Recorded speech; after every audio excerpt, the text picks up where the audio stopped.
October 2023, Litchfield Park, Arizona. FBI agents execute a search warrant on a modest suburban home. Inside, they find something that stops them cold. 90 laptops, arranged on shelves, each one labeled with a company name and a person's identity.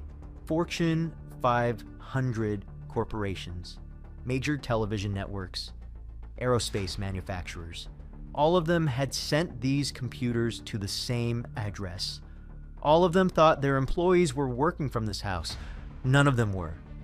The woman who lived here, 50-year-old Christina Marie Chapman, had been running what investigators would call a laptop farm. For years, she'd been the American face of one of the most sophisticated fraud operations the Department of Justice had ever prosecuted. The workers logging into these machines weren't in Arizona, they were in North Korea. The operation was elegant in its simplicity. North Korean intelligence services had deployed thousands of IT workers around the world, highly skilled programmers, developers, engineers. Their mission: infiltrate Western companies, earn American dollars, and funnel the money back to Pyongyang's weapons programs. But they had a problem. U.S. companies had controls, background checks, verification systems designed to prevent hiring overseas workers from hostile nations. They needed someone on the inside, someone with a U.S. address, a U.S. bank account, an American face. They found Christina Chapman. Here's how it worked. North Korean operatives would steal identities, real Americans, social security numbers, addresses, driver's licenses, 68 identities in Chapman's operation alone. They'd create fake profiles on LinkedIn and freelance platforms like Upwork, apply for remote positions, software engineering, web design, full-stack development, high-paying jobs that were fully remote. During video interviews, they'd use AI tools, deepfake technology to make it look like the person on camera matched the stolen ID photo.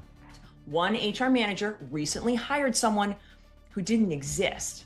The candidate's face was fake. The candidate's voice was fake, but the job offer was real. And after being hired, the employee gained access to company data and stole it. Once hired, they'd request the company laptop be sent to Chapman's address in Arizona. The companies never questioned it. Remote work was exploding post-pandemic. Sending equipment to employees' homes was standard practice. Chapman would receive the laptops, organize them, label them, then give the North Korean workers remote access. From China, from Russia, from North Korea itself, they'd log in, access corporate networks, do the actual work. Some were even good at their jobs, receiving congratulations certificates from the companies they were defrauding. The paychecks would come to Chapman's accounts. She'd forge signatures, cash checks, process direct deposits, then transfer the money overseas. $17 million over the course of the operation, straight to North Korea's nuclear program. 309 American companies. Let that number sink in. Major television networks, Silicon Valley tech firms, an aerospace manufacturer, an American car maker, luxury retailers, media and entertainment giants. The North Koreans even tried to infiltrate 2 U.S. government agencies. Those attempts failed, but barely. Chapman wasn't just facilitating employment fraud, she was running a sophisticated money laundering operation that had national security implications. Some of the laptops, 49 devices, she shipped directly to China.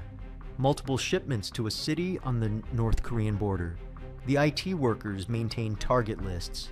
Companies they specifically wanted to infiltrate. They were strategic, methodical, and they were everywhere. Security firm Mandiant interviewed chief information security officers from nearly every Fortune 500 company. Almost all admitted they'd hired at least one North Korean IT worker.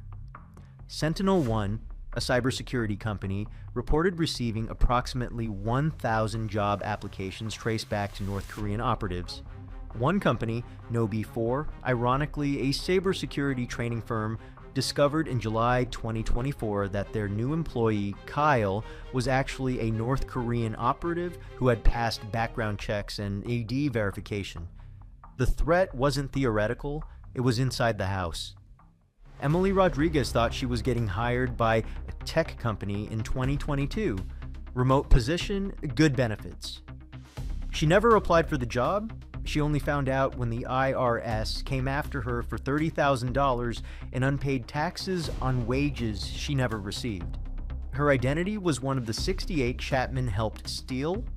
Someone in North Korea had been working under her name, earning her money she'd never see, creating tax liabilities that would take years to resolve. Michael Park, a software engineer in California, had his LinkedIn profile cloned. North Korean operatives used his employment history, his educational background, his professional photo to apply for positions at companies he'd never heard of. He discovered it when a recruiter called his actual phone number asking why he'd missed an interview for a job he hadn't applied for. The companies themselves were victims too, but in a different way. When Nike discovered they'd been defrauded, they wrote a letter to the federal judge. $74,000 paid over 5 months to someone they thought was a remote employee. The work got done. The person was competent, but the money funded North Korea's weapons program. As Nike's letter stated, this incident required us to expend valuable time and resources on internal investigations to confirm our systems were never breached and to develop additional safeguards. The betrayal wasn't just financial, it was a violation of trust that exposed corporate networks, potentially compromised sensitive data, and raised terrifying questions about who else might be inside their systems. The FBI had been tracking North Korean IT worker schemes for years. Joint advisories from the FBI, State Department, and Treasury went out in May 2022. Updated guidance in October 2023. More warnings in May 2024. But Chapman's operation was massive, one of the largest ever charged by the Department of Justice. When agents executed the search warrant in October 2023, the evidence was overwhelming. 90 laptops seized from her home, each one meticulously organized with notes identifying the company and the stolen identity associated with it. Financial records showing transfers to individuals overseas, forged payroll checks, direct deposit records, and a pattern that had been running for years. Chapman wasn't naive. She wasn't a victim. She knew exactly what she was doing. On February 11, 2025, she pleaded guilty to conspiracy to commit wire fraud, aggravated identity theft, and conspiracy to launder monetary instruments. Her posts getting more emotional after her arrest in 2023. Just when I think something might be going in my favor, it goes terribly awry. Chapman's former neighbors say it's made them think twice about who's next door. I hope the houses or neighbors 2 houses down that way aren't selling information to Russia or something. The evidence was too strong, the documentation too thorough. U.S. District Court Judge Randolph D. Moss reviewed the case. 309 companies defrauded, 68 identities stolen, $17 million sent to a hostile foreign government developing nuclear weapons. The prosecution's argument was straightforward. This wasn't just fraud, it was a national security threat. Every dollar Chapman facilitated went directly to North Korea's weapons program. Programs designed to threaten the United States and its allies. The defense tried to minimize her role. She was just receiving packages, just processing payments. But Judge Moss saw through it. Christina Chapman perpetrated a years-long scheme. Acting Assistant Attorney General Matthew Gagliotti stated, "Short-term personal gains that inflict harm on our citizens and support a foreign adversary will have severe long-term consequences." "This is a code red," Pirro said. "Your tech sectors are being infiltrated by North Korea. When big companies are lax and not doing their due diligence, they are putting America's security at risk." The recommendations were straightforward. Do real interviews. On camera. Verify the person you're talking to matches the photo you have. Contact previous employers and schools directly.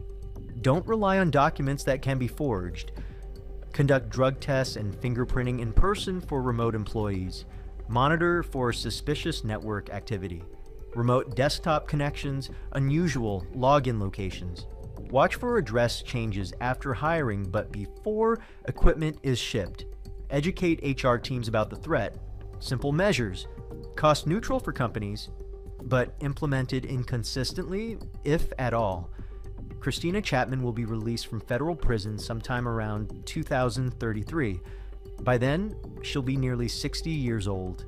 The world will have changed.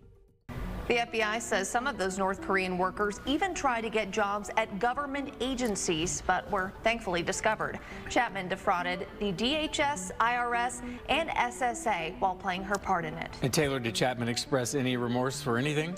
Yeah, Brian, she actually wrote a letter to the judge expressing some remorse, but she had a lot more to say. Take a look.